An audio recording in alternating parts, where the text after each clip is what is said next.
Hello, আশা করি সবাই ভালো আছেন। এই মুহূর্তে আমার সামনে যে ফোনটা দেখতে পাচ্ছেন, এটার সমস্যা হলো টাচ। হাত থেকে পড়ে টাচ ফিটে গেছে। কাস্টমার নিয়ে এসে আমাকে বলতেছে, ভাই দেখেন টাচ কাজ করে না, এখন আমাকে ঠিক করে দেন। তো আমি বললাম যে ভাই এটা খুলে দেখা লাগবে, যদি টাচ থাকে লাইন তাহলে আমি পরিবর্তন করতে পাবো, আর যদি টাচ না থাকে তাহলে টাচ ডিসপ্লে দুইটাই চেঞ্জ করা লাগবে।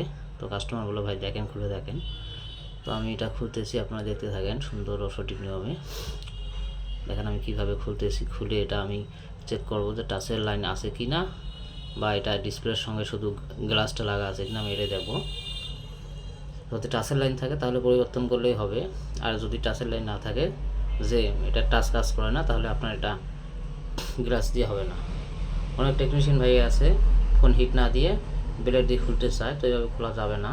আমি মেশিন দিয়ে হিট দিয়ে নরম করে নিয়ে তারপরে এটা সুন্দরভাবে খুলবো। দেখেন আপনারা, অনেক সুন্দরভাবে আমি খুলবো। যারা আমার পেজে নতুন আছেন, লাইক কমেন্ট দিয়ে সাথে থাকবেন। আমি সবসময় নতুন ভিডিও আপলোড করি। দেখেন আমি হিট দিলাম, এখন ব্লেড দিয়ে আস্তে আস্তে আস্তে আস্তে খুলবো। এখন নরম হয়েছে, দেখেন আমি এটা খুলতেছি। সাবধানে খুলবো। ডিসপ্লে যদিও ভালো, টাচ কাজ করে না, তারপর আমাকে সাবধানে খুলতে হবে, কারণ কাস্টমার দিয়েছে, কাস্টমারের ফোন। অনেক কাস্টমার অনেক কষ্টে ফোন কেনে, আমরা সবসময় চেষ্টা করি তাদের ফোনটা সুরক্ষভাবে ঠিক করার জন্য। দেখেন আমি সুন্দর ও সঠিকভাবে খুললাম। এখন দেখবো যে আসলে টাচের লাইন আছে কি না। না, এটা টাচের লাইন আমার চোখে পড়লো যে নাই। এটা টাচ ডিসপ্লে দুটোই কমপ্লিট করা লাগবে।